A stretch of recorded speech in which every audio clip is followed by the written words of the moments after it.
ይታያል አይደል? አ ኦኬ። እዚህ ቦታ ላይ ማሳየ ነገር ምንድን ነው መሰለህ ያሬድ? እሺ በዓለም ላይ ዝም ብለህ በግርድፉ ሰዎችን በኢኮኖሚው ዓለም፣ በገበያው ዓለም፣ በማርኬቱ ዓለም ከፍለህ ብትመለከት ሁለት አይነት ሰዎች ናቸው ያሉት። አንደኛው የሰው አይነት በገንዘብ በኩል ያለ ሰው ነው። በምሳሌ እናስረዳለን። እሺ ሌላኛው በእሴት በኩል ያለ ነው። በገንዘብ ያለው ሰው ምን አይነት መሰለህ? ጊዜውን ገበያ ላይ አውጥቶ ሸጦ እዚያ ቦታ ላይ፣ እዚያ ስራ ላይ፣ እዚያ ኮሚትመንት ላይ ለቆየበት የጊዜ መጠን ገንዘብ የሚከፈለው ሰው ነው። ስለዚህ ዋና ዓላማው በየወሩ መጨረሻ፣ በየቀኑ መጨረሻ፣ በየሳምንቱ መጨረሻ ኪሱ ውስጥ የሚገባው ገንዘብ ነው። ስለዚህ ይሄን ገንዘብ እንዴት አድርጌ ነው ወደ ላይ ከፍ ማድረገው? እንዴት አድርጌ ነው 2 እጥፍ ማድረገው? 3 እጥፍ ማድረገው? አእምሮ ጠቅላላ የተያዘው በሚያገኘው ገንዘብ ላይ፣ ሌላ ነገር ላይ አይደለም። ኢቭን ለሰዎቹ እንዴት ተጨማሪ እሴት ልፍጠር፣ እንዴት በስራ መዘርዝር ከተሰጠኝ ነገር ወጥቼ ራሴን ኤክስፐሪመንት ላድርግ ማለት ማድረግ እችላለሁ አልችልም፣ እስኪ ሌሚ ትራይ አውት የሚል ሰው አይደለም።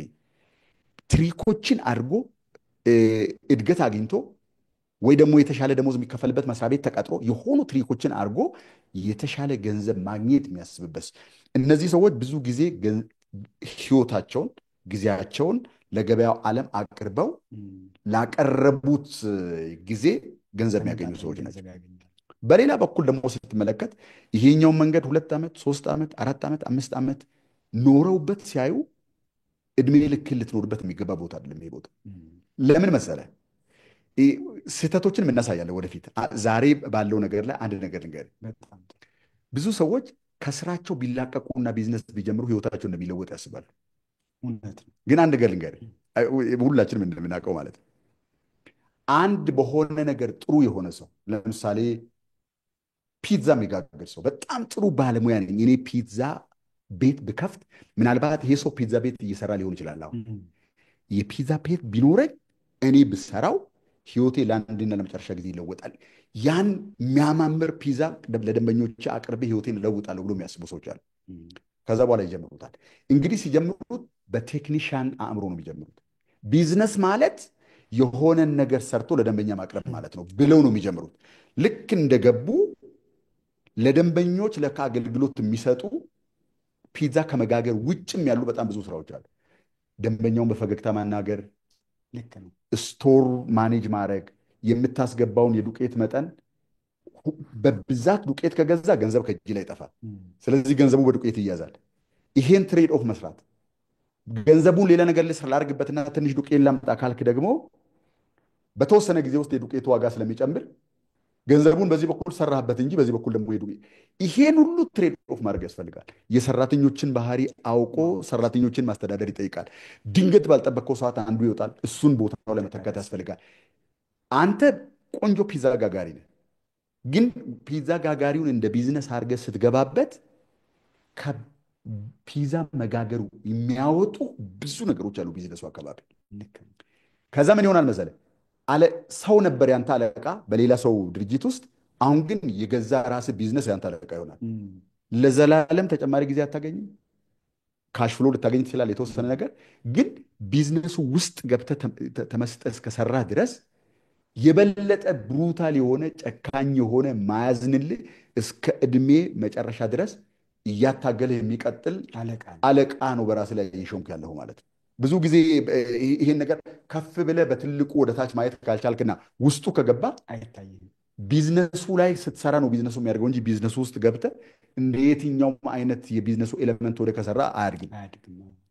ስለዚህ እነዛ ናፍቀውት ጎምዥተው ከስራቸው ለቀው የወጡ ሰዎች ከተወሰነ ጊዜ በኋላ ዲስከቨር ያደርጉታል። ለካ ይሄ አይደለም ቢዝነስ። ልል የፈለግኩት ምንድን ነው መሰለህ? ሰዎች ካሉበት ገንዘብን ከሚያገኙበት ቦታ መውጣት ራሱ፣ በዚህኛው በኩል መምጣት ራሱ ህይወትን ይለውጣል ብለው ያስቡና ቢዝነስ የሚባለውን ነገር ሚስ አንደርስታንድ ያደርጉታል። ስለ ቢዝነስ አናወራም። አሁን ወደ እሴት ነው። ኦኬ፣ አሁን ገንዘብን በጊዜ የሚያገኘው ሰው ትልቁ ችግሩ ምንድን ነው መሰለህ? ገንዘብን ጊዜውን ሰጥቶ ገንዘብ የሚያገኝ ሰው ትልቁ ችግሩ ምንድን ነው መሰለህ? ጥቅሙን ልንገርህ መጀመሪያ። ጥቅሙ 2 ሰዓት መግባት ካለብህ 2 ሰዓት ትገባል። ማን መጣ ማን አልመጣ በተሰጠህ ቦታ ላይ ተገኝተህ መስራት የሚገባህን ነገር ሰርተህ የሻይ ሰዓት ላይ ወጥተህ ሰዓቱ ሲያልቅ ተመልሰህ ለምሳ ወጥተህ ሰዓቱ ሲያልቅ ተመልሰ 11 ሰዓት ወደ ቤት መሄድ ብቻ ነው። በቃ ቤትህ ስትገባ ስለ ቢዝነሱ መሳተፍ ትችላለህ። ጊዜህን ዛት ነው ቆሸሽ ዩር ቢዝነስ። አያገባህም ስለ ቢዝነሱ። ስለዚህ ምን ይሰጥሃል? የፈለግከውን አይነት ህይወት ኤክሰርሳይዝ እንድታደርግ ከገንዘቡ ማነስ በስተቀር እድል ይሰጣል። እድል ይሰጣል። በቃ ህይወትህን እንደፈለግክ አድርገህ ማኔጅ ማድረግ ትችላለህ። አብሮህ ቤት አይመጣም፣ አብሮህ አልጋ ላይ አይወጣም። እዛው ነው የሚቀረው። እዛው ግቢ ውስጥ ነው ትተው የምትሄደው። ጉዳቱ ደግሞ ምንድን ሆኖ ነው የሚታያቸው እንደዚህ አይነት ሰዎች? አንደኛ እኔ ከዚህ በላይ እሴት መፍጠር እችላለሁ፣ ከዚህ በላይ ክሪኤቲቭ መሆን እችላለሁ። ስለዚህ ክሪኤቲቭ እንዳልሆን በሌላ ሰው እጅ ስለሆነ ውሳኔው ያቀጭጨኛል፣ ባለሁበት ቦታ ላይ ያቆየኛል ብለው ስለሚያስቡ ከዚህ የሚወጡበትን መንገድ ያስባሉ። አንደኛው ይሄ ነው። ሁለተኛው ነገር ደግሞ አሁን 8 ሰዓት ቆይተው የሚያገኙትን ገቢ 2 እጥፍ 3 እጥፍ ምናልባት ማግኘት እችላለሁ የራሴን ቢዝነስ ብጀምር፣ ስለዚህ ተጨማሪ የካሽ ፍሎ ይሰጠኛል ብሎ ያስባሉ። ሌሎችም ምክንያት ይኖራቸዋል። አንዳንዶቹ ደግሞ እንዲያው ከአለቃ ጭቅጭቅ ተቀላድዬ ብለው ይወጡና ሌላ ከባድ አለቃ ውስጥ ይገባሉ። እነዚህ ነገሮች በሙሉ በትክክለኛ መንገድ ማኔጅ ካልተደረጉ የሚሆኑ ነገሮች አይደሉም። ኤኒዌይስ በእሴት በኩል ያሉና ከነዚህ አሁን ካወራናቸው መሰረታዊ ነገሮች በላይ ከፍ ያለ ነገር የገባቸው ሰዎች ቁጭ ይሉና የሌሎችን ሰዎች ችግር ነው ኮይን የሚያደርጉት፣ የእነሱን ችግር አይደለም። አሁን ትልቁ ልዩነት ምንድን ነው መሰለህ ያሬድ? አእምሮህን ከአንተ ችግር ላይ ያነሳህና ሌሎች ሰዎች ችግር ላይ ያተኮርክ ቀን የአንተ ህይወት ተለውጦ ከአንድ ሰው ህይወት ችግር ወጥተህ የብዙ ሰዎችን የብዙ ሺህ ሰዎችን ሚሊዮን ሰዎችን ችግር ማሰብ የጀመርክ ቀን በነዛ ችግራቸውን ልትፈታላቸው ባሰብካቸው ሰዎች ቁጥር ያንተ ህይወት ይለወጣል። እነዚህ በእሴት በኩል ያሉ ሰዎች ይሄ ብቻ ነው የገባቸው። እዚህም ችግር መፍታት ነው። ሰውየው ገቢውን ለመጨመር ወይ 2 ቦታ ይሰራል፣ ወይ ተጨማሪ ትምህርት ይማራል፣ ወይ ጥሩ ገቢ የሚያገኝበት ጥሩ ደሞዝ የሚያገኝበት መስሪያ ቤት ይቀይራል። ዓላማው ምንድነው? ገንዘብ መጨመር ነው። በዚህኛው በኩል ያሉ ሰዎች ግን የገባቸው ምንድነው?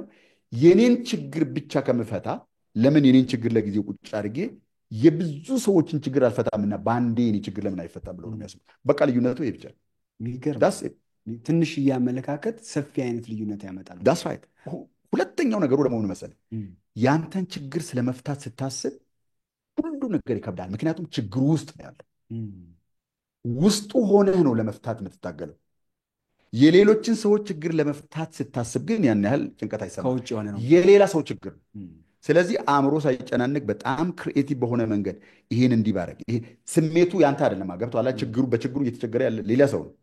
የነዛን ችግሮች ለመፍታት የገለልተኛ ሰው አእምሮ ስለሚኖር ተረጋግተህ ክሪኤቲቭ ሆነ ምናልባትም ተቸጋሪው ሰው ራሱ ያላወቀውን ነገር አይተህ ችግሩን ሰዎቹ ካዩት በላይ አልፈህ ልትፈታው ትችላለህ። ትክክል ነው። አንደኛው ይሄ ነው። ስለዚህ ነፃነት ይሰጥሃል። ሰዎቹን ማስፈቀድ አይጠበቅብህም። እቤትህ ገብተህ 1 ሚሊዮን ሰው የሚቸገርበትን ችግር እቤትህ ወስደህ ለሰዎቹ ሳታማክር ቁጭ አድርገህ ልክ ችግሩን እየተቸገረ እንዳለ ሰው በልተህ ሰርተህ አውጥተህ አውርደህ ሰዎችን አማክረህ መጽሐፍ አንብበህበት ብትፈታው ያ ሁሉ ቁጥር ያለው ሰው ከዚህ በፊት የማይሰጡ የነበረውን ገንዘብ ይሰጡሃል ማለት ነው። ወደው ይሰጡሃል ማለት ነው። በቃ በዚህ መንገድ ብቻ ነው ልናገኝ የምንችለው ነገር። ስለዚህ አንዱ በዚህ በከፍተኛ ሁኔታ ዋጋ እየጨመረ ኢንፍሌት እያደረገ ባለ ማርኬት ውስጥ በገንዘብ በኩል መኖር ህይወትን እያሳነሰው እና እየገደለው ይሄዳል። በእሴት በኩል መሄድ ህይወትን በአንድ ጊዜ ይለውጧል። ለምን መሰለህ? ለምሳሌ አንድ ሰው የ10 ሺህ ብር ደሞዝተኛ ቢሆን በየወሩ 10 ሺህ ብር ነው አይደል አካውንት ውስጥ የሚገባ? ልክ ነው። ኦኬ። ይሄ ግን በተግባር ምን ማለት ነው ያሬድ? 10 ሺህ ብር ያገኛል አንድ ሰው። በሚቀጥለውም ወር ቁጥሩ 10 ሺህ ብር ነው። የኑሮ ደረጃው ይሄው ቁጥር ቢቀጥል 1 ዓመት የኑሮ ደረጃው እያደገ ነው እየቀነሰ ነው የሚሄድ? ያ ማለት ኮንስታንት ቁጥር የሚያገኝ አንድ አይነት ቁጥር የሚያገኝ ሰው የኑሮ ደረጃው እየቀነሰ ነው የሚሄደው። ምክንያቱም ገንዘቡ ነው እንጂ ባለበት የቆመው የእቃዎች የምንጠቀምባቸው ቁሳቁሶች ዋጋ እየጨመረ ነው የሚሄደው። በሌላ አነጋገር እየደህየን ነው የምንሄደው ማለት ነው። ከዚህ ብንወጣና በእሴት በኩል ብንሆን ዋጋ ሲጨምር በጨመረ ዋጋ ትሸጣለህ፣ ዋጋ ቢቀንስ በቀነሰ ዋጋ ትሸጣለህ።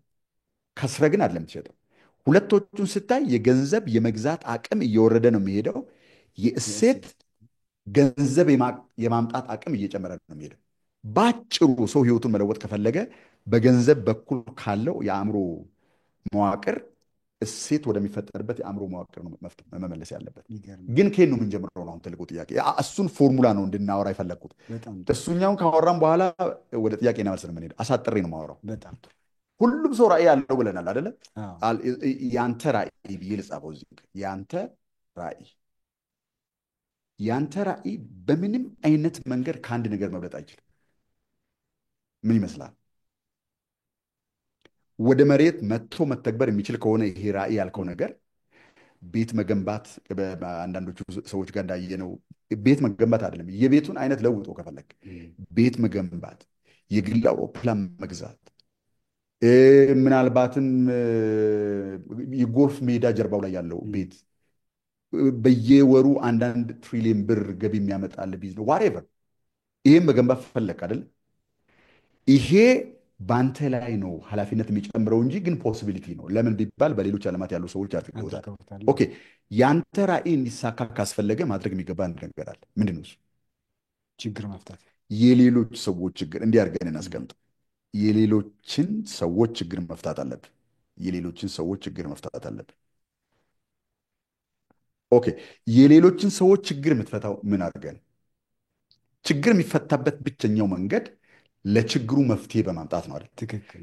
ችግራቸውን ትወስድና መፍትሄ ትሰጣቸዋለህ። ምን ማለት መሰለህ? አንድ ታማሚ ሰው ሐኪም ጋር ሲሄድ አእምሮ ውስጥ ያለው መረዳት ምንድን ነው መሰለህ? በሽታዬን ይዤ እሄዳለሁ፣ ገንዘብ እሰጠዋለሁ፣ ሰውየው በሽታዬን ወስዶ መፍትሄ ይሰጠኛል ብሎ ገንዘብ እኮ የሚሰጠው ለዛ ነው። ልክ ምን ማለት ነው? በሽታውን ሰጥቶት ጤና ይዞ ወደ ቤቱ እንደመሄድ አይነት ኤክስቼንጅ ነው እያደረገ ያለው። ለዛ ነው ገንዘብ ጤና ገዝቶ ይሄዳል ማለት ነው። ሌላም አይነት ፍላጎት ያለው ሰው ይሄንኑ ነው የሚያደርገው። በእግሩ ረጅም መንገድ መሄድ ያቃተው ሰው ወይም ደግሞ የደከመው ሰው ለታክሲ ገንዘቡን ይሰጥና በአየር ላይ በእግሩ ሳይራመድ የሆነ ቦታ መድረስን ይገዛል ማለት ነው። ሰው መፍትሄ ነው የሚገዛው። መፍትሄ ነው እንትን የሚያደርገው። ስለዚህ ያንን መፍትሄ ነው እሴት የምንለው። እሴት ማለት የመፍትሄ ግልባጭ ማለት ነው። ልክ ነው። ሌላው ጀርባው ማለት ነው። ትክክል። ለአንድ ሰው ታመመ፣ እሴቱ ምንድን ነው? ጤንነቱ መመለስ። አለቀ።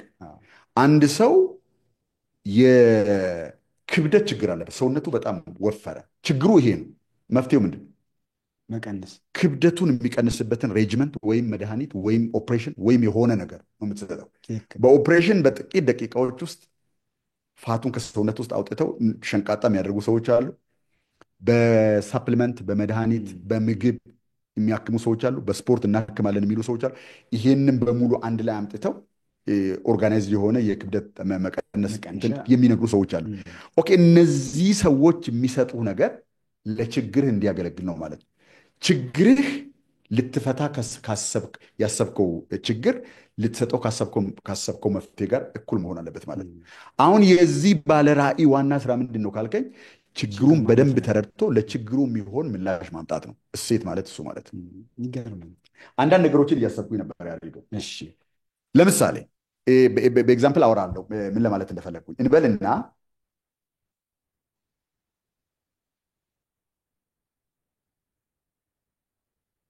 አንድ ሰው የሚፈልገውን አይነት ህይወት ለመኖር ቅድም እንዳልነው ቤት ለመስራት፣ ቁሳቁሶች ለመግዛት ዝም ብሎ የሆነ ኢንዶመንት ገንዘብ ባንክ ቤት ውስጥ ቢያስቀምጥ በየወሩ ተቀማጥሎ የሚኖርበትን ያህል ወለድ እንዲሰጠው ገንዘብ ማፍራት፣ ጤነኛ መሆን፣ አገራት መጎብኘት፣ የፈለግከውን ነገር ዘርዝር እዚህ ውስጥ። ይሄን የሚያስፈልግህን ነገር በሚቀጥሉት 10 ዓመታት ላይ 1 ሚሊዮን ብር ያስፈልጋል። 1 ሚሊዮን ዶላር ወይ 1 ሚሊዮን ብር ያስፈልጋል ብለን አስብ። ዝም ብለህ ለቁጥር እንዲመቸን ብቻ ማለት 1 ሚሊዮን ብር እዚህ ጋር ላስቀምጠው። ብርን እንደዚህ አድርጌ ምልክት ላድርግና 1 ሚሊዮን ብር ያስፈልገዋል ብለን እናስብ። ይሄ ራዕዩ ነው ብለህ አስብ። በ1 ሚሊዮን ብር የሚገዛ ሌክዠሪ መግዛት ነው የፈለገው ለህይወቱ። ልጆቹን የሚፈልግበት ትምህርት ቤት አሁን ቁጥሩን ዝም ብዬ ነው እንጂ ያስቀመጥኩት 1 ሚሊዮን ብር ለዚህ አይበቃም። ግን ለሲምፕሊሲቲ እናስቀምጠው። የሚፈልገውን አይነት ኑሮ ለመኖር፣ የሚፈልገውን ልብስ ለመልበስ፣ በጠረጴዛው ላይ የሚፈልገውን ሜኑ ምግብ ለማምጣት፣ ለቤተሰቡ የሚያስፈልገውን ነገር ፕሮቫይድ ለማድረግ፣ የሚፈልገውን ያህል ቫኬሽን በአመት ለመውሰድ ጠቅላላ የሚያስፈልገው ገንዘብ ይሄን ያለው ብለን እናስብ። አይ ተጨማሪ ነገሮች ያስፈልጉኛል የምትል ከሆነ 100 ወይ 200 ሚሊዮን ጨምርበት ላይ እንደ ሰውየው ፍላጎት ማለት ነው። ኦኬ፣ ይሄ ገንዘብ ሰውየው ኪስ ውስጥ ከሌለ የት ነው ያለው? ሌሎች ሰዎች ጋር። ኦኬ፣ ይሄ ሰውስ ምን አለ? በሌላ ሰው ኪስ ውስጥ ከሆነ ገንዘቡ ያለው ያ ሰው ብሰጠው ገንዘቡን የሚሰጠኝ እሱ በጣም እየተቸገረበት ያለ ነገር ምንድን ነው ብዬ ነው ማሰብ ያለብን። አንድ ነገር እያሰብኩኝ ነው፣ በነገራችን ላይ እያሰብኩኝ ነበር ያሬደው። እሺ ኢትዮጵያ ውስጥ እንደምታውቀው ወደ ዩኒቨርሲቲ የሚያልፉ ተማሪዎች ቁጥር በጣም ትንሽ ነው። ልክ ነው። እንደምታውቀው አሁን ለምሳሌ ባለፉት 2 ዓመታት ከ4% በታች ነው በየዓመቱ ያለፈው። ያ ማለት 96%ዎቹ የተወሰኑት የግል ኮሌጆች ኳሊፋይ ለማድረግ ይችሉ ይሆናል፣ የተወሰኑት አይችሉም። ግን ብዙዎቹ ወደ ከተማ መጥተው በተለይ ገጠር አካባቢ ያሉ ልጆች ወደ ከተማ መጥተው ወይ ዲፕሎማ ወይ ሰርቲፊኬት ወይ የሆነ ነገር የሆነ ትምህርት የሆነ ስልጠና ማግኘት ይፈልጋሉ። ሲመጡ ግን ትልቁ ችግራቸው ምን መሰለህ? በተጨባጭም የምናውቀው ነገር ስላለ አንደኛው አፎርደብል አይደለም የሚኖሩበት ቤት። ይሄ ልጅ ከገጠር ነው የሚመጣው። አንድ ትንሽ 3 ክፍል እንኳ ቢከራይ አፎርድ በጣም ዋጋው ውድ ነው። በዛ ላይ ለራሱ ምግብ አብስሎ ምናልባትም የተከራየበት ቦታ ከትምህርት ቤት ከሚማርበት ትምህርት ቤት የራቀ ነው። ትራንስፖርቴሽን፣ ልብስ ለማጠብ የተለያየ አይነት ነፃነት ሊያጣ ይችላል። ዋት ኢፍ አንድ ሰው ከገጠር የሚመጡትን ተማሪዎች ሰብስቦ አንድ ቦታ አኮሞዴት ቢያደርጋቸው፣ መኖሪያ ቤት ቢሰጣቸው። መኖሪያ ቤት ማለት ልክ እንደ ዩኒቨርሲቲ ውስጥ እንዳሉ ዶርሚተሪዎችን ቢያዘጋጅ፣ ምግብ ቢያዘጋጅ፣ ምናልባትም ላውንደሪ ሰርቪስ ቢሰጣቸው፣ ልብሶቻቸውን አጥበው አድርቀው ተኩሰው ቢያዘጋጁላቸው። ምናልባትም እዚህ ላይ ሊጨምር ካልክ ለወንዶች የፀጉር መቁረጥ ስራ፣ ለሴቶች ደግሞ የሳሎን አገልግሎት ቢሰጥ ጨምር አንተ እዚህ ለሚያስፈልጉ ነገሮች ልጆቹ ትምህርታቸው ላይ ብቻ እንዲያተኩሩ፣ ግን ለብቻቸው ቢከራዩ የሚያወጡትን ወጪ ግማሽ ያህል አትርፈው አኮሞዴት ማድረግ መደረግ የሚችሉበት ከጓደኞቻቸው ጋር በትርፍ ጊዜያቸው የሚያወሩበት ሌላ ስራ ሳይኖር ትምህርታቸው ላይ ብቻ እንዲያተኩሩ የሚያደርግ ተቋም ቢኖር ምን የሚፈጠር ይመስላችኋል? እንትን ነው እያንዳንዱ ተማሪ በወር 1,000 ብር ብቻ ቢያተርፍና 1,000 ተማሪዎችን ቢሰበስብ በትንሹ ነው እያልኩ ያለው 1 ሚሊዮን ብር በወር ማግኘት ይችላል ማለት ነው። ይገርም። በነገራችን ላይ ሲምፕል የሚቻል ነገር ነው። እንትን አይደለም፣ ከባድ ነገር አይደለም። እውነት ነው፣ መደረግ የሚችል ነገር። ሌላ ልንገርህ፣ የኑሮ ውድነት ከፍተኛ የሆነ ችግር እየፈጠረ እንዳለ እናውቃለን፣ በተለይ ዝቅተኛ ገቢ በሚያገኙ ሰዎች ላይ። ግን ደግሞ በእያንዳንዱ ሰው ቤት ሄደ ብትመለከት ቤት የሚውሉ ልጆቻቸው ትምህርት ቤት ሲሄዱ ብዙ ጊዜያቸውን በማውጣት በማውረድ በመቆዘም የሚያሳልፉ እናቶች አሉ። ልጆቻቸውን እያሳደጉ ከቤታቸው ሳይወጡ ቤታቸው ጠዋት ጠዋት እያከፋፈልክ ማታ ማታ የምትወስደው ሰርቪስ ልትሰጣቸው ብትችል፣ አንደኛ ይሄኛውን ስራ የሚሰራው ሰው ትልልቅ ህንፃዎችን ተከራይቶ ብዙ ገንዘብ ማባከን አይጠበቅበት፣ በየሰው ቤት ስለሚሰራ ማለት ነው። ሁለተኛ ነገር እነዛኞቹ ሰዎች ተጨማሪ ገቢ ያገኛሉ። በሚያገኙት ገቢ ምናልባትም የትዳር አጋራቸውን በገንዘብ መደገፍ ይችላሉ። ለዚህ ሰው በብዙ እጥፍ ጥቅም ይሆነዋል። ለምሳሌ ጥልፍ ቢጠልፉ ቤታቸው ባሉበት ሰዓት ዳንቴል ቢሰሩ የሚቀበሉት ነገር ማለት ነው። እንዲህ አይነት ስራዎችን ቤታቸው አድርሰ ሲስተም ላይ ልክ ሲጨርሱ ፕሮምፕት ቢሰጡ ሄደ ብትቀበል ሲጨርሱ ብትሰጣቸው፣ በዚህ መንገድ ብትቀጥል እነዚህን ሰዎች ረድታ አንተ በጣም ትልቅ ነገር መስራት የሚቻል አይመስልም? በተለይ ከሰራተኛ ጋር ምልልስ ውስጥ በጣም ብዙ የሰለቻቸው ሰዎች እውነት ነው፣ ይገርም ነው። በደንብ ይቻላል። እያሰብን እናድርግ ካል መዓት በዓለማችን ያለው እንግዲህ ቅድም ይሄን ለማለት በየቤቱ የሚውሉ ስራ የቅጥር ስራ የሌላቸውን እናቶች ልጆቻቸውን እያሳደጉ ከቤታቸው ሳይሄዱ በቤታቸው ምቾቱ ውስጥ ሆነው ተጨማሪ ገቢ የሚያገኙበትን መንገድ መፍጠር ይቻላል። ምክንያቱም እንዲህ አይነት ስራ የሚፈልጉ ሰዎችን ለማሰባሰብ ደግሞ የሚቸገሩ ሰዎች አሉ። ቦታ ለመከራየት የሚቸገሩ ሰዎች አሉ። ዋት ኢፍ ዩ ኩድ ዱ ዛት? መስራት የሚችሉ የስራ አይነቶች በጣም ብዙ ናቸው። በዚህ አይነት ይሄ ራሱ ይገርማሽ፣ ተመልካቾቻችን ይሄን ሊወስዱት ይችላሉ። ቀጥታ 100% ቢዝነስ፣ በቃ የሚገርም ቢዝነስ ሞዴል 100%። በነገራችን ላይ እንዲህ እያልን አዲስ አበባ ከተማ ውስጥ ያሉትን ችግሮች ዘርዝረን ብናወጣ በትንሽ መነሻ ካፒታል መሰራት የሚችሉ ግን የነዛን ሰዎች ህይወት ብቻ አይደለም የሚለውጠው፣ የብዙ ሌሎች ሰዎችን ህይወት የሚለውጡ ነገሮችን መጀመር ይቻላል። ዝም ብለህ እናቶችን ታርጌት ብታደርግ። ሌላ ነገር ልንገርህ። አሁን ለምሳሌ እንደ ዩኒቨርሲቲው ይለያያል። በእርግጥ የዩኒቨርሲቲ ተማሪዎች በተለይ ምህንድስና ውስጥ ያሉት እኔ እስከማውቀው ድረስ የኢንተርንሺፕ ጊዜ አለ። 1 ሰምስተር ሙሉ 4 ወር ወይም 6 ወር አካባቢ፣ በተለይ ወደ ክረምት ላይ የሚወጡ ልጆች 5 ወር 4 ወር ተኩል አካባቢ ይቆያሉ ካምፓኒዎች ውስጥ።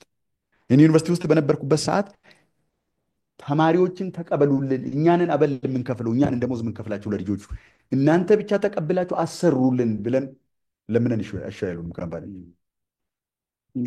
ደሞዝ እኮ አይከፍሏቸው፣ እኛንን ደሞዝ የምንከፍለው። ተቆጣጥረው ይቅርታ ጠይቃል። ተቆጣጥረው በስንት ሰዓት ገባ በስንት ሰዓት ወጣ እያሉ ተቆጣጥረው የሚፈልጉትን ስራ እየሰሩ ልጆቹ ይሰለጥኑበታል፣ እነሱ ደግሞ ትርፍ ያገኙበታል። ይሄን ለማድረግ እጅግ በጣም ከባድ ነገር ያሬዶ ምንድን ነው ግን? ለምንድን ነው? የተለያየ ውስብስብ ነገር አለ። እዚህ ለማውራት በጣም ከባድ ነው። ግን በልጆቹ እውቀት ማትረፍ የሚፈልጉ ሰዎች ቢዝነሳቸውን በሙሉ በተማሪዎች ላይ ብቻ ቢያደርጉ አንደኛ ሴምስተር የሚያወጧቸው ሲመጡ አንደኛ ሴምስተር ይቀበላል። ሁለተኛ ሴምስተር ላይ የሚመጡ ተማሪዎች ሁለተኛ ሴምስተር ይቀበላል።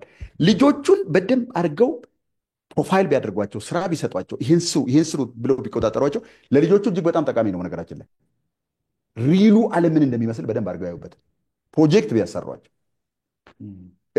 በተማሪዎች በኩል በህይወታቸው ለወደፊት የሚሰሩትን ነገር ተምሮ ይሄዳሉ።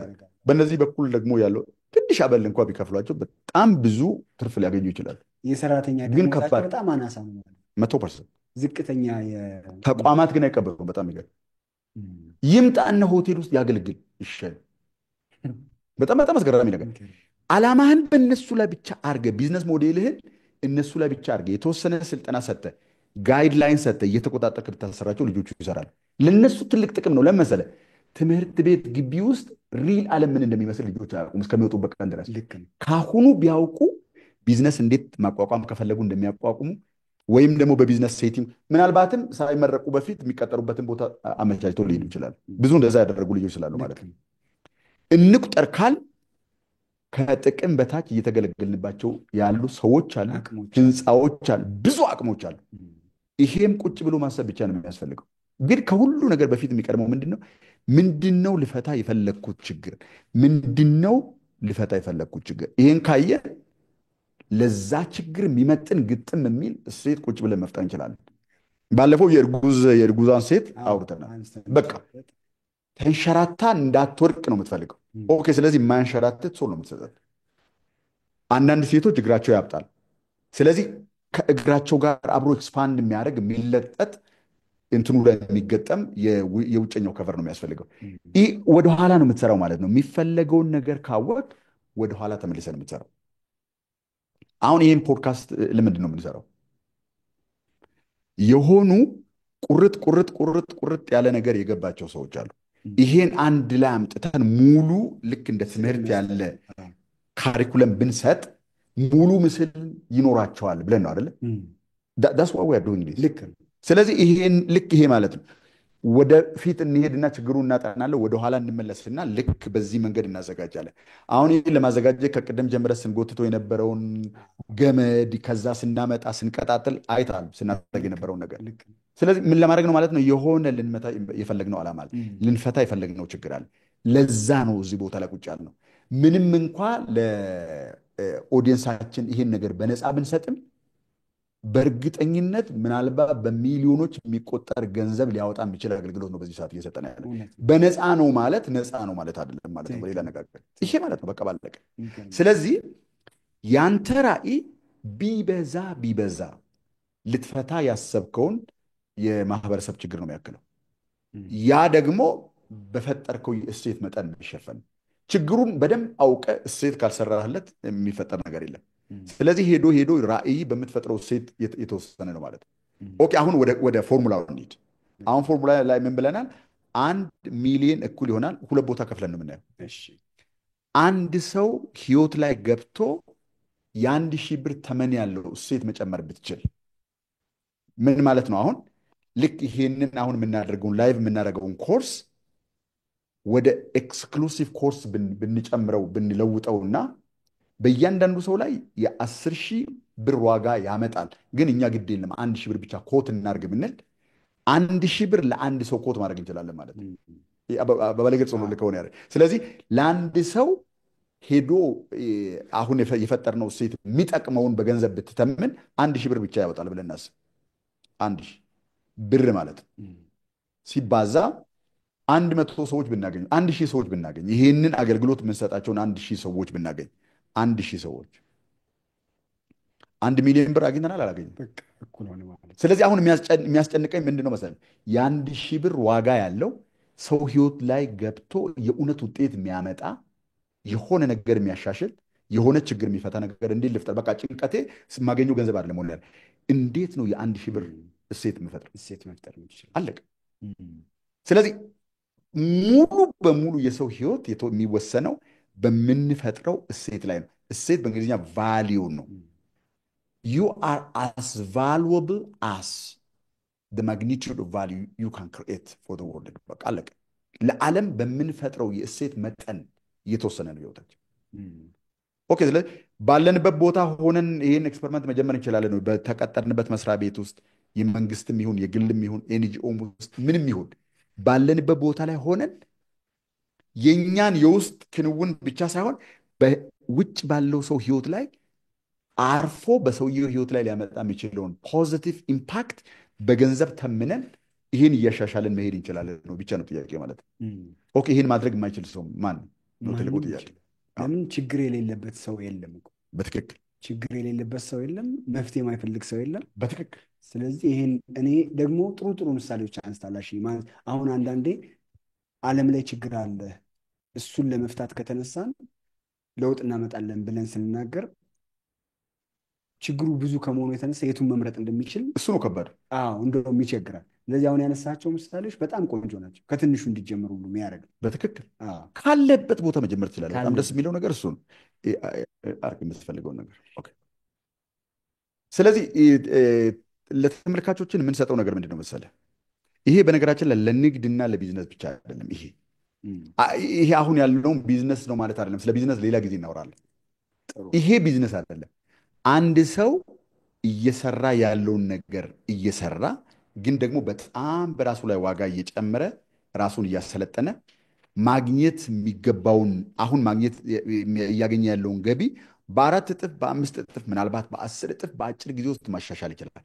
ትኩረቱ መሆን ያለበት ግን እያደረግኩት ያለሁት ነገር በሰው ህይወት ላይ ሲያርፍ ምን ያመጣል? ባጭሩ ልናደርገው የሚገባን ነገር ይሄ። ትክክል። በጣም የሚደንቅ ነው። እሺ፣ ደግሞ ሲምፕል ነው። በደንብ ለሰዎች ሁሉ ሊገባ በሚችል መንገድ ነው ያመጣኸው። ስለዚህ አሁን እኮ ስለ ህይወት ስናስብ ዝም ብሎ ከብዶ የሚታዩ ነገሮች ሁሉ የከበዱ አይደለም ማለት ነው። እኛ አይናችን ያረፈው ራሳችን ስለምንነሳ ራሳችን ምን እንደምናደርግ ነው ግራ የሚገባል። አንድ ቦታ እንሰራ የነበረውን 2 ቦታ ስንሰራ የሆነ የገንዘብ ልዩነት ያመጣን ይመስለናል። ግን በገንዘብ በኩል ስለሆነ ያለ ነው ወዲያውኑ የጨመርነው የቁጥር ጭማሪ በገበያ ግሽበት ይወሰድና ወደ ነበርንበት እንመለሳለን። እንዲሁ እንደታገል ነው የምንኖረው። ምክንያቱም ሮንግ ሳይድ ላይ ነው ያልነው መጀመሪያውን። ግን አንድ ሰው ከቅጥር ሳይወጣ ህይወቱ መለወጥ ይችላል። ከቅጥር ከወጣ ደግሞ ቢዝነስን በደንብ አድርጎ መረዳት ያስፈልገዋል። በኋላ ላይ ነው የገባኝ እኔ ብዙ ነገር በነገራችን ላይ ቢዝነስን በተመለከተ ያልሄደው። ምክንያቱም ከሆነ ቦታ መልቀቅና ስታገኘው የነበረውን ገቢ በብዙ ማጣፋት ራሱ አንተን ብዙ ነፃነት ያለ ብዙ ነገር መፍጠር የምችል አያደርግህም። ከቢዝነሱ ወጥተህ በቢዝነሱ ላይ ኦፕሬት ማድረግ የምችልበት ነገር ስፈጥር ነው። ስለ ቢዝነስ እናወራለን ሌላ ጊዜ በደንብ አድርገን። በደንብ ታስተምረናለህ። በትክክል።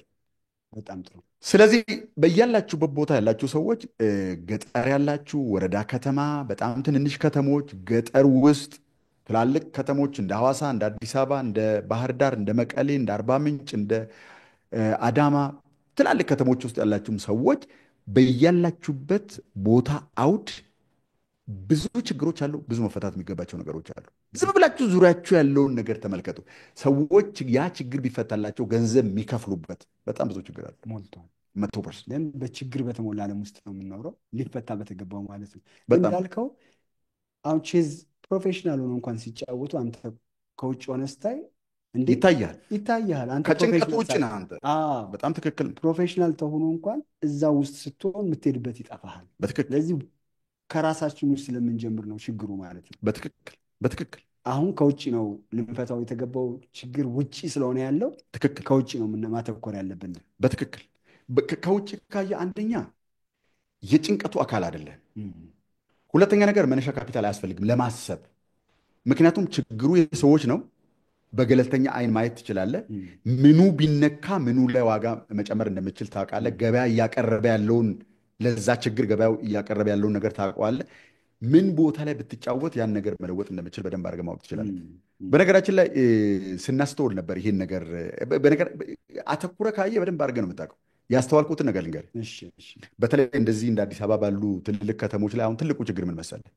በተለይ የተሳካላቸው የቢዝነስ ሰዎች፣ ሲኢኦዎች፣ ትልልቅ የመሪነት ቦታ ላይ ያሉ ሰዎች ምናልባት በፖለቲካል ሊደርሺፕን በሌላ መንገድ ትልቁ እየገጠማቸው ያለው ወደፊትም እየጨመረ ያለው አንድ ችግር ምንድን ነው መሰለህ? ፍራግመንቴሽን። በዛ በኩል የቤተሰብ ሚና አለ። አባት ነህ፣ ባል ነህ። በዚህ በኩል ቢዝነስ ታስተዳድራለህ፣ ሲኢኦ ነህ። የገንዘብ አንተን ይመለከታል። የሰራተኞች ነገር አንተን ይመለከታል። ማሳደግ፣ ክሬቲቭ መሆን አንተን ይመለከታል። በሌላ በኩል ጓደኞች አሉ፣ አድሬስ የምታደርጋቸው አብረው የሚኖሩ ሰዎች አሉ። ማህበረሰቡን አድሬስ ማድረግ ይገባሃል። የግል ህይወት አለ፣ የቤተሰብ ህይወት አለ፣ የቢዝነስ ህይወት አለ፣ የጓደኛና የማህበረሰብ ህይወት አለ። በዚህ መካከል ፍራግመንትድ መሆን እና በሁሉም ስኬታማ አለመሆን ነው እያየሁ ያለሁት። በአንድ በኩል ችግር ሲፈጠር ደግሞ ወደ ሌላኛው ስፒል ኦቨር ያደርጋል። ለምሳሌ ያህል በቢዝነስ ስኬታማ ሆነ ቤተሰብ አካባቢ ላይ ሁልጊዜ የምትጨነቅበት ወይም የምትጸጸትበት ነገር ካለ ለልጆች ጊዜ ባለመስጠት ወይም በሌላ መንገድ ቢዝነስ ላይ ስፒል ኦቨር ያደርጋል። ይሄ እዚህ ጋር የተፈጠረው ነገር ወደ ቢዝነስ ስፒል ኦቨር ያደርጋል፣ ወደ ግንኙነት ስፒል ኦቨር ያደርጋል። የአእምሮ ሰላም ያሳጣል። እነዚህን ነገሮች እንዴት ሃርሞኒየስ በሆነ መንገድ ከአንድ ማዕከል መቆጣጠር እንደምችል ዊ ሃቭ ዲዛይን ፕሮግራም በዛው ለምን አናስተዋውቅ? ስለዚህ እንዲህ አይነት ሁኔታ ውስጥ ያሉ ሰዎች በአጭር ጊዜ የምናስተዋውቀው ነው የሚሆነው።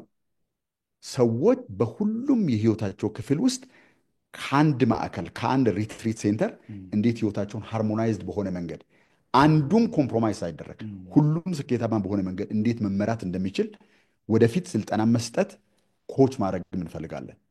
ስለዚህ ይህንን ፕሮግራም ጆይን ማድረግ የምትፈልጉ ሰዎች ማስታወቂያ እንዳስነገርን ከኛ ጋር ኮላቦሬት ማድረግ ትችላላችሁ ማለት ነው። በጣም ግሩም፣ በጣም ግሩም። ደግሞ ትልቁ አሁን ሁሉም ሌየር አለው አይደላሽዬ? ሁሉም ሌየር አለው። አንዳንዱ ከስራ ተቀጥሮበት ከነበረው ወጥቶ የራሱን ትንሽም ነገር ሲጀምር እንደተሳካለት ይቆጥራል፣ በቃ ሊል ይችላል። ከሱም ደግሞ ኖሮ ብዙ ሰዎችን በስሩ ሲያስተዳድር እንደ ስኬት ይቆጥረዋል። ባለስልጣንም ሲሆን እንደዛው። ግን ደግሞ እንዳልከው ይሄ መከፋፈል ስላለ በተለያየ መንገድ ህይወቱ ሙሉነት አይሰማውም። ትክክል። ስለዚህ ይሄን ሙሉነት ነው ደግሞ ለህይወት ትርጉም የሚሰጥ በትክክል እና ደግሞ ይቻላል። በትክክል በቃ እሱ ከተቻለ እሱ ነው መማር ያለብን። ትክክል። ሃርሞኒየስ ሊቪንግ ፍሬምወርክ እንዴት ሰው በምልአት አንድ ማዕከል የሆነ እየተመለሰ ሪትሪት የምናደርግበት አንድ ማዕከል ይኖረናል። ከዛ ማዕከል ህይወታችንን በጣም አጥጋቢ በሆነ መንገድ እንዴት መኖር እንደምንችል ማሰልጠንም ኮች ማድረግም ነው የምንጀምረው። እዚህ ላይ ፍላጎት ያላቸው ሰዎች ምናልባትም እዚህ ቦታ ላይ ካላችሁ ኮሜንት ላይ ልጽፉልን ትችላላችሁ። ስለዚህ ጉዳይ የሚሰማችሁ ነገር ካለ ዙም ኢዝ ናት ሪስፖንዲንግ የሚል ነገር አለ እኔ ጋር ልቶ ስለዚህ ያሬዶ እዚህ ላይ ኮሜንት በአጭሩ ምንድን ነው ልነግርህ የፈለግኩ መሰለህ? ችግሮቹን ካየው በጣም የሚገደኝ እንዴት አድርጌ ነው አንድ አባት ከልጆቹ ጋር ባለው ግንኙነት ከሚስቱ ጋር ባለው ግንኙነት ሳትስፋይድ ሆኖ ያን ሳትስፋክሽን ወደ ስራ ቦታው ሄዶ ስራውን አሳክቶ ከጓደኞቹ ጋር ያለው ግንኙነት ሳይቋረጥ ሃርሞኒየስ በተዋሃደ መንገድ ማለት ነው ማድረግ እንዴት ነው የሚቻለው? ይሄ ብቻ ነው የሚያስጨንቀኝ። ስለሚሰጡኝ ገንዘብ አይደለም። እንዴት በጣም አጭር ያልተወሳሰበ ፍሬምወርክ ሰጥቻቸው ሰዎች በሁሉም በኩል ምሉእ የሆነ ህይወት እንዴት መኖር ይችላሉ? ይሄን ማምጣት ከቻልኩ ገንዘብ ማግኘት እንደሚችል አውቃለሁ። ዋት ሹድ አይ ወሪ አባውት አለቀ። ይሄ ነው ማለት በጣም የሚገርም ናቸው። ስለዚህ አሁን ይሄን ተግባራዊ በሆነ መንገድ አንተ አሁን እያነሳኸው ነው። እዚህ ጋር ችግር አለ እና ይሄን ችግር አይቻለሁ። ይሄን ችግር ደግሞ እኔ ልፈታው እችላለሁ። ስፈታው ግን በጣም በቀለለ መንገድ አድርጌ ከፈታሁት ገንዘብ መምጣቱ ተፈጥሯዊ 100%። ይሄን ሁላችን በራሳችን አውድ ብንወስደውና ራሳችን ፕራክቲስ ብንሞክረው ትክክል ሊደረግ አንደኛ ምንም አያከስር። በጣም እውነት ነው። የሚቻል ነገር የማይቻል ነገር አይደለም። አሁን ንግድ እንትን የሚሰሩ ሰዎች አሉ። ሆቴል ከፍተው ለስላሳ ያወርዱና ጨምሮ ነው የሚሸጡት። ይህ የምታወርደው ነገር እኮ የለም፣ የምታየው ነው። ገዝተህ አይደለም የምታመጣው፣ ገንዘብ አያስወጣህም። ከገዛሁ ላይ አይደለም እንትን የምትለው ካለው ችግር ላይ ትሄድና እንዴት አድርጌ ልፍታው ብቻ ብለን የምታስበው። በትክክል መፍትሄ ያገኘ ማለት ገንዘብ አገኘ ማለት ደግሞ የማንም አይደለም ችግሩ። የሚገርመው ነገር በባለቤትነት የሚይዝ ፓተንት የሚያደርግ የለም። ዩቲሊቲ ሞዴል ምናምን የሚይዝብህ የለም። በጣም በነፃ ወጥተህ የምታገኘው ነገር የሰዎች ችግር ችግር ነው። ደግሞ ሀብቱ እሱን ሀብቱ እሱ ነው። በጣም በጣም አስገራሚ ነገር ነው። ስለዚህ ነገራችን እድለኞች ነን ማለት ነው። 100% እንደ ኢትዮጵያ ያለ ሀገር ውስጥ መኖር በትክክል በጣም በብዙ ችግር ውስጥ የምናማርበት ነገር አይደለም ማለት ነው። እንዴ ሌሎች ሰዎች ከሌላ ዓለም አፍሪካ ላይ ሞዴል ሰርቶ ይመጣሉ አይደል? የአፍሪካን ከተማ እኮ አይደለም የአፍሪካን ገጠራማ ቦታዎች ኤሌክትሪፋይ እናርግ ብለው ይመጣሉ። ችግር ሊፈቱ ማለት ነው። አዎ በገመድ ከምንጎትት የኤሌክትሪክ ገመድ ከምንጎትት ኦፍ ግሪድ በእያንዳንዱ ቤት እንዲያውም ገበሬው ያን የመግዛት አቅም እንኳ ከሌለው ሴቱን ማለት ነው ጠቅላላ ቴሌቪዥን የሚያበራ የተወሰኑ ስቶቮችን የሚያንቀሳቅስ የተወሰነ ምድጃ የሚያንቀሳቅስ መብራት የሚሰጣቸውን ጠቅላላ ሴት ኢንስቶል ያደርጉላቸዋል። ገበሬዎች መክፈል የማይችሉ ከሆነ ኪራይ ይከፍላሉ። ተከራይተው ይጠቀማሉ። ልክ የኪራዩ ቀን ሲያልቅ ሞባይል እንደሚዘጋብ ይዘጋባቸዋል።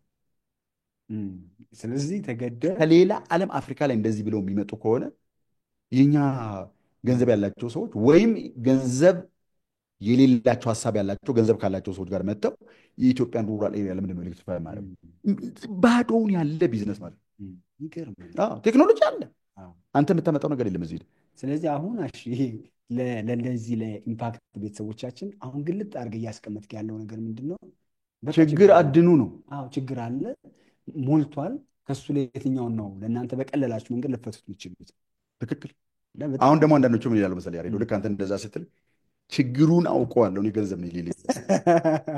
ገንዘብ እንዴት እንደምታገኝ ደግሞ ሄደህ ፈልግ። ለምን መሰለህ እኛ ሁሉን ብናውቅ ራሱ አንሰጥም። ልክ ነው። መንገዱን ብናውቅ ራሱ ሁሉን ነገር አንነግራችሁም። ለምን? የእናንተ ስራ ምንድን ነው የሚሆነው? ኦኬ ገንዘቡን ለማግኘት መጀመሪያ ራስህን አንተ ልብና አእምሮ ውስጥ ያለውን ነገር እንዴት ለሌሎች ሰዎች አጋብተህ ሰዎቹን አሳምነህ ከኪሳቸው ውስጥ ገንዘብ አውጥተህ አብራችሁ ተሻርካችሁ ባለገንዘቡም ትርፍ የሚያገኝበት አንተም ሀሳብን የምትሸጥበት ነገር እንዴት ነው የምትፈጥር? ቀጥለህ ደግሞ እሱን ፈልግ። ኦኬ እሱን ለመፈለግ ደግሞ መጀመሪያ ራስህን እንዴት ኮሚኒኬት እንደምናደርግ ራስህን ማስተማር ያስፈልጋል። በባዶ ቤት ውስጥ ራስህን አስተምር። የሆነ ህይወት ልንፈጥራል። ልክ ነው። ሊከፈል የሚገባው መክፈል ደግሞ ተገቢ ነው። ትክክል። የኛው ስለሆነ ህይወቱ 100%። ስለዚህ ይሄ ነው በቃ ህልም ማለት የሌለን ነገር መፍጠር እስከሆነ ድረስ ያን ህልም ደግሞ የምንፈጥረው በዓለም ላይ አሁን ካለ ሀብትና ችግር ከሆነ ሀብቱን ከመፈለጋችን በፊት መጀመሪያ ችግሩን እንፍታው። ገንዘቡ ዲፎልት ቀድመን ገንዘቡን ከፈለግን ግን እንደታገልን እንዳማጥን እኛ ብቻ የምናውቀው ለዓለም የማናስረዳውን ነገር ይዘን ነው ምናምን በጣም የሚገርም ነው። በጣም ቀላል ለሁሉ የትኛውንም ህግ የማይነካ ሳውንድ የቢዝነስ ሀሳብ ሁሉም እንድታነሳለት የሚፈልገው ደግሞ ትክክል። ማንም ሰው ችግር እንግዲህ አትንካብኝ የሚል የለም። ደስ እያለው ነው እንጂ የሚሰጥ የሚከስ የለም። ችግር ነጥቆኛል ብሎ በትክክል ችግር ነጥቆኛል ብሎ የሚከስ ሞቴን ነጠቁኛል ፍልፍሉ የለም። ይሄ የእሴት ፈጠራ ቀመር በጣም የሚገርም ነው። በትክክል ህልምህ እኩል ይሆናል የምትፈጥረው እሴት ልትፈታ ካልሰብከው ችግር ጋር ኢኩቫለንት። ስለዚህ የምንነሳው ነው ችግሩ ይሄን ይመስላል። ወደዚህ ትመለስና ችግሩን የምፈታው ምን ብፈጥር የሚያንሸራትት ጫማ ከሆነ የእርጉዞች ትልቁ ችግር የማያንሸራትት ለስላሳ ጫማ ማድረግ ነው ማለት። በቃ በዚህ መንገድ ይቀጥላል። ይሄን ካደረጉ በጣም ትልቅ ለውጥ ያመጣሉ ብዬ አስባለሁ። የዛሬውም በዚህ ላይ እንጨርስና ወደ እነሱ ጥያቄና መልስ ብንሄድ ጥሩ። በጣም